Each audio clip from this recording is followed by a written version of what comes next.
दृष्टि IAS polity class notes, ये जो मॉड्यूल है इसका हमने मौलिक अधिकार का फर्स्ट लेक्चर किया था। सेकंड में हम लोग मौलिक अधिकार के वर्गीकरण को देखेंगे, जिसके 6 आधार है। पहला है अधिकार जो है उसमें लाभार्थियों के आधार पर, यानी कि नागरिकों को मिलेगा या गैर नागरिकों को भी मिलेगा। तो सिर्फ भारतीय नागरिकों को प्राप्त अधिकार आर्टिकल 15, 16, 19, 29 और 30 है। कौन सा आर्टिकल 15, 16, 19, 29 और 30 सिर्फ भारतीयों को प्राप्त है।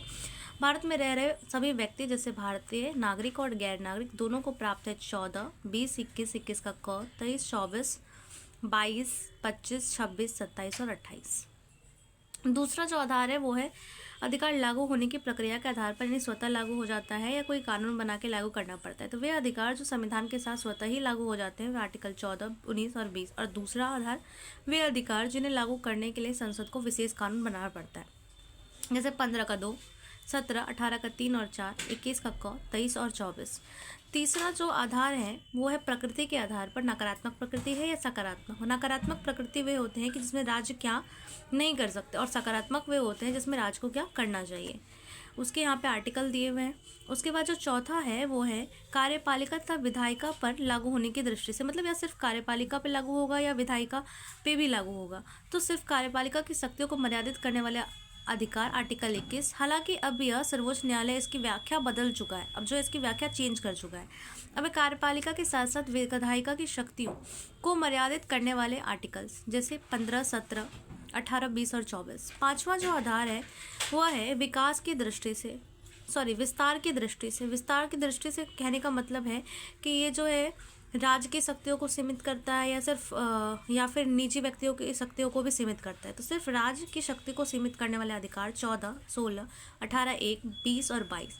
राज्य के साथ साथ प्राइवेट व्यक्तियों या निजी व्यक्तियों को की शक्तियों को भी सीमित करने वाले अधिकार 15 का 2, 17, 18 का 3 और 4, 23 और 24। अब है सीमाओं की दृष्टि से, यानी किसकी सीमाएं स्पष्ट है या नहीं। तो वे अधिकार जिनकी सीमाएं उनके साथ स्पष्ट रूप से वर्णित की गई हैं, जैसे आर्टिकल 16, 19, 23, 25, 26। और वे अधिकार जिनकी सीमाएं साफ तौर पर व्यक्त नहीं की गई, जैसे आर्टिकल 14, 17, 18, 20 और 24 है। ठीक है, तो इस आधार पर इसे वर्गीकृत किया गया है, 6 भागों में किया गया है। अधिकार में लाभार्थियों के आधार पर, यानी कि नागरिक होंगे या दोनों होंगे, गैर नागरिक भी। प्रकृति के आधार पर नकारात्मक होगा या सकारात्मक होगा। ठीक है, विस्तार की दृष्टि से, विस्तार के यानी कि इस पे जो है सिर्फ राज्य पे लगेंगे या निजी व्यक्तियों पे भी लगेगा। इसके बाद है लागू होने की प्रक्रिया के आधार पर, स्वतः लागू होगा या कानून बना के लागू करना पड़ेगा। कार्यपालिका व विधायिका पर लागू होने की दृष्टि से, यानी सिर्फ कार्यपालिका पे लागू होगा या विधायिका पे भी लागू होगा। सीमाओं की दृष्टि से सीमा स्पष्ट है या नहीं है, इस आधार पर हम मौलिक अधिकार का विभाजन करते हैं। अब अगला प्रश्न आता है, क्या मूल अधिकार अत्यंतिक है। अत्यंतिक होने का अर्थ है किन्हीं भी सीमाओं या मर्यादाओं से ना बंधे होना, मतलब उसकी कोई रिस्ट्रिक्शन ना हो। यदि मूल अधिकार बिना किसी नियंत्रण और निर्बंधन के दिए जाएं तो उन्हें अत्यंतिक कहा जाता है। अमेरिका के संविधान में मूल अधिकार अत्यंतिक थे। जो अमेरिका का संविधान था वहाँ का मूल अधिकार अत्यंतिक था, अर्थात उन पर कोई सीमा या मर्यादा नहीं थी।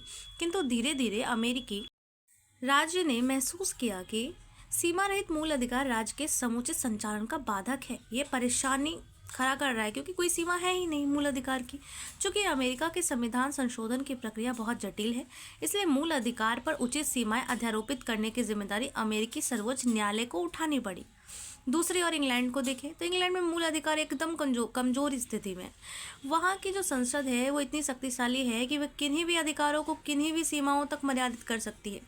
चूँकि इंग्लैंड में लिखित संविधान नहीं है, इसलिए मूल अधिकार को संवैधानिक गारंटी मिलने का प्रश्न ही पैदा नहीं होता। वहाँ जो संविधान है और विधान है उसमें कोई अंतर ही नहीं है। वहाँ मूल अधिकारों की कोई निश्चित सूची भी नहीं है। माना जाता है कि जब तक संसद कानून बनाकर ना रोक दे, हर नागरिक अपनी इच्छा से कुछ भी कर सकता है। किंतु संसद की सहमति यदि ना हो तो वह न्यायपालिका भी नागरिकों को मूल अधिकारों की सुरक्षा का आश्वासन नहीं दे सकती है। अब भारत की बात करें, हमने 1-2 केस देख लिया, एक अमेरिका जहाँ पे मूल अधिकार एकदम मजबूत है, दूसरा ब्रिटेन जहाँ पे एकदम कमजोर है। भारत का क्या स्थिति है। तो भारतीय संविधान निर्माताओं को अमेरिकी अनुभव से इस बात की अंदाजा हो चुका था कि मूल अधिकार अत्यंतिक होंगे तो व्यक्ति द्वारा स्वतंत्रता असीमित मांग अराजकता उत्पन्न कर देगी। क्योंकि कोई रिस्ट्रिक्शन ही नहीं होगा। दूसरी ओर ब्रिटेन की तरह अगर राज्य को ऐसी शक्ति मिल जाए कि वह व्यक्तियों की स्वाधीनता को जितने चाहे अंकुश लगा दे, तो व्यक्तियों की गरिमापूर्ण जीवन खतरे में पड़ जाएगा। उचित यही होगा कि व्यक्तिगत हित और सामाजिक हित में संतुलन यानी कि सामंजस्य साधा जाए। भारतीय संविधान निर्माताओं ने इसे ध्यान रखते हुए मूल अधिकारों के साथ वे युक्त निबंधन भी स्पष्ट कर दिए जो व्यक्ति के मूल अधिकारों को सीमांकित करते हैं। स्पष्ट है कि भारत ने अमेरिका की तरह निबंधनों को निर्धारित करने का कार्य न्यायपालिका पर नहीं छोड़ा।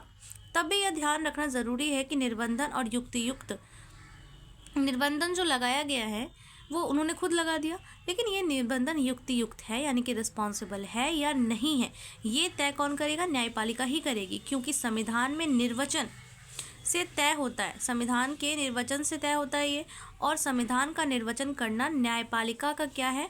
व्यापक शक्ति है। ठीक है, तो ये न्यायपालिका की शक्ति है कि वो तय करे कि ये जो कानून है वो युक्त है या नहीं है, मौलिक अधिकार पे जो निबंधन है वो रिस्पॉन्सिबल है या नहीं है। ठीक है, अब जो है मूल अधिकारों के निबंधन और निलंबन को देखेंगे। यहाँ पे कह रहा है मूल अधिकारों के निलंबन का अर्थ है कि विशेष स्थितियों में मूल अधिकारों को नागरिकों के पास वापस ले लेने की राज्य की शक्ति। निलंबन का अर्थ है कि अगर राज्य किसी व्यक्ति से किसी विशेष परिस्थिति में उसकी जो मूल अधिकार है उसको वापस लेने की शक्ति कितनी है, इसी को निलंबन कहते हैं। निलंबन प्रायः कैसा होता है? अस्थायी होता है, कभी भी स्थायी नहीं होता, तथा स्थिति और सामान्य होने पर नागरिकों को पुनः अधिकार वापस दे दिए जाते हैं। इस प्रकार मूल अधिकार पर निबंधन लगाने का अर्थ है राज्य के पास विशेष स्थितियों में मूल अधिकारों को सीमित करने की शक्ति की राज्य विशेष परिस्थिति में किसी मूल अधिकार को कैसे सीमित कर सकता है। अमेरिका के संविधान में मूल अधिकारों के निलंबन या निर्बंधन की कोई व्यवस्था नहीं है, और जो दूसरी ओर देखिए अमेरिका में तो ऐसी कोई व्यवस्था है ही नहीं। किंतु भारतीय संविधान या भारतीय संविधान सभा जानती थी कि भारत में इस राष्ट्र निर्माण की प्रक्रिया के सुचारू रूप से चलने के लिए ज़रूरी है कि कुछ विशिष्ट परिस्थितियों में मूल अधिकार को निलंबित या निर्बंधित करने की शक्ति राज्य के पास हो। यानी कि अगर स्थिति गंभीर है तो वहाँ पे राज्य के पास ऐसी शक्ति होनी चाहिए कि वो उसको निलंबित कर सके। इसलिए भारतीय संविधान में ऐसी परिस्थितियों का उल्लेख स्पष्ट रूप से किया गया है। निम्नलिखित स्थितियों में या तरीके से मूल अधिकारों को निलंबित या निर्बंधित किया जा सकता है। कौन कौन सा? पहला, मूल अधिकारों में ही स्पष्ट किए गए युक्त निबंधन, यानी मूल अधिकारों के साथ जो जुड़े उसके निबंधन है। संविधान में कुछ मौलिक अधिकारों के साथ साफ तौर पर बताया गया है कि उन पर क्या क्या सीमाएं लागू होती है। ऐसी सीमाओं को संविधान में युक्त निबंधन कहा जाता है, और ये जो बताया गया इसको क्या कहा जाता है? युक्त निबंधन। उदाहरण के लिए आर्टिकल 19(1) में अभिव्यक्ति की स्वतंत्रता सहित 6 अधिकार दिए गए हैं, जबकि 19(2) में से 19(6) तक बताया गया है कि इन अधिकारों पर कौन से युक्त निबंधन लागू होते हैं। इसी प्रकार आर्टिकल 25 में भी युक्त निबंधन की व्यवस्था की गई है। अब है दूसरा, आर्टिकल 31 का क, ख और ग में निर्दिष्ट सीमाएं। मूल अधिकार में अनुच्छेद 31 के क, ख और ग विद्यमान नहीं थे। जो मूल अधिकार थे, मूल जो संविधान था उसमें ये नहीं था क, ख, ग। पहला जो संविधान संशोधन हुआ उसमें 31 का क, ख को और 25वें संविधान संशोधन में ग को जोड़ा गया। ये तीनों संशोधन भूमि सुधार और नीति निर्देशक तत्व के पक्ष में मूल अधिकारों को सीमित करने के उद्देश्य बनाए गए थे। अनुच्छेद 31 का क और 31 का ग अनुच्छेद 14 तथा 19 पर प्रदत्त जो अधिकार है को सीमित करते हैं। 31 का ग क्या करता है और 31 का क क्या करता है? 19 और 14 में जो मौलिक अधिकार है उसको सीमित करते हैं, और अनुच्छेद 31 ख सभी मूल अधिकार को सीमित करता है, और 31 ख क्या करता है? सभी मूल अधिकार को सीमित करता है। ठीक है, अब यहाँ पे है प्रतिरक्षा सेना, पुलिस आदि संगठनों में सदस्यों के संबंध में क्या है निबंधन। तो आर्टिकल 33 संसद को शक्ति देता है कि वह प्रतिरक्षा सेना, सुरक्षा बल, पुलिस, आसूचना और दूरसंचार आदि क्षेत्रों में कार्यरत लोगों के मूल अधिकार पर विधि बनाकर उस पर सीमा निर्बंधित कर या समाप्त कर सकती है, जिस सीमा तक ऐसा करने से उनमें अनुशासन बना रहे और वे अपने कर्तव्यों का समुचित निर्वहन कर सके। संसद ने सेना अधिनियम 1950, फिर वायु सेना अधिनियम 1950, नौसेना अधिनियम 1957, पुलिस बल अधिनियम 1966 तथा सीमा सुरक्षा बल अधिनियम 1968 बनाकर इस संबंध में नियम बना है। प्रायः इन अधिकारों के तहत इन संगठनों के सदस्यों को ट्रेड यूनियन बनाने और अभिव्यक्ति की स्वतंत्रता के अधिकार से वंचित किया गया है, और आर्टिकल 19 द्वारा सभी नागरिकों को जो मिलता है। ठीक है, तो इसमें बताया गया है कि प्रतिरक्षा सेना, पुलिस या जो ऐसे भी संगठन है उनको उनके सदस्यों जो उसमें शामिल है उन पे कैसे, उनके मौलिक अधिकार पे कैसे निर्बंधन लगा सकते, तो इसके बारे में वर्णित है आर्टिकल 33 में। अब है सेना विधि के आधार पर, आर्टिकल 34 में वर्णित है सेना विधि के आधार पर संसद को शक्ति प्रदान करता है कि यदि भारत के किसी क्षेत्र के सेना विधि लागू हो, तो कहीं पे क्या हो, सेना विधि लागू यानी क्या हो, मैरिटल लॉ लागू हो, तो संसद विधि द्वारा मूल अधिकारों को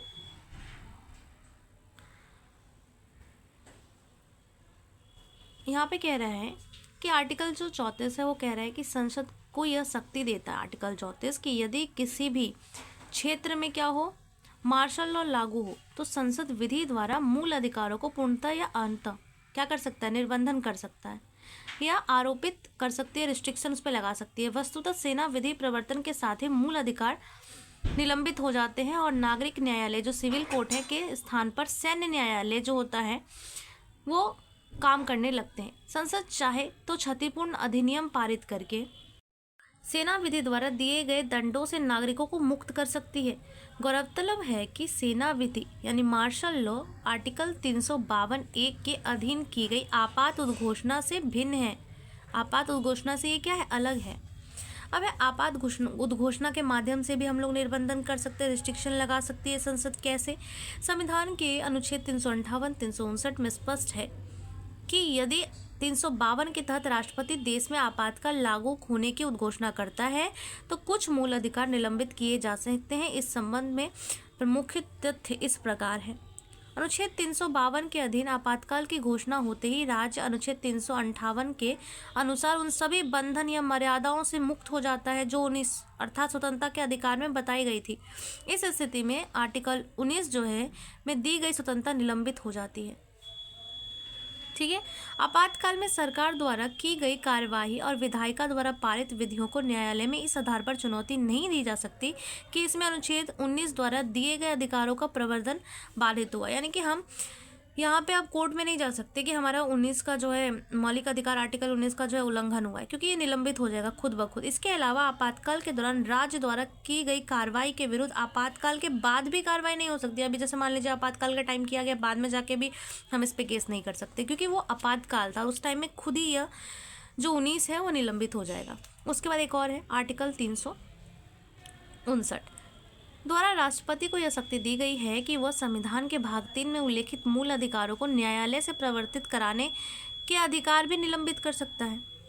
यानी कि राष्ट्रपति के पास ये शक्ति है कि भाग 3 में जो उल्लेखित मूल अधिकार है उसको न्यायालय से प्रवर्तित कराने के अधिकार को भी निलंबित कर सकता है। ध्यातव्य है कि आर्टिकल 352 के तहत आपात की उद्घोषणा होते ही 358 खुद लागू हो जाता है, किंतु 359 जो है तभी लागू होता है जब राष्ट्रपति इस आशय विशेष आदेश निकालता है। यानी कि अगर राष्ट्रपति इसके लिए कुछ ऑर्डर निकालता है तभी जाकर के 359 लागू होता है। इस आदेश में राष्ट्रपति को बताना पड़ता है कि कौन कौन से मूल अधिकारों का प्रवर्तन न्यायालय से नहीं कराया जा सकता इस टाइम पे। फिर 44वां संविधान संशोधन 1978 के द्वारा इन प्रावधानों में कुछ परिवर्तन किए गए, क्योंकि 1975 में लागू हुई आपात उद्घोषणा के दौरान देखा गया कि इन प्रावधानों का दुरुपयोग से राज्य व्यवस्था पर संकट उत्पन्न हो गया। संक्षेप में 44वां संविधान संशोधन में 3 बातें बताई गई। क्या बताई गई?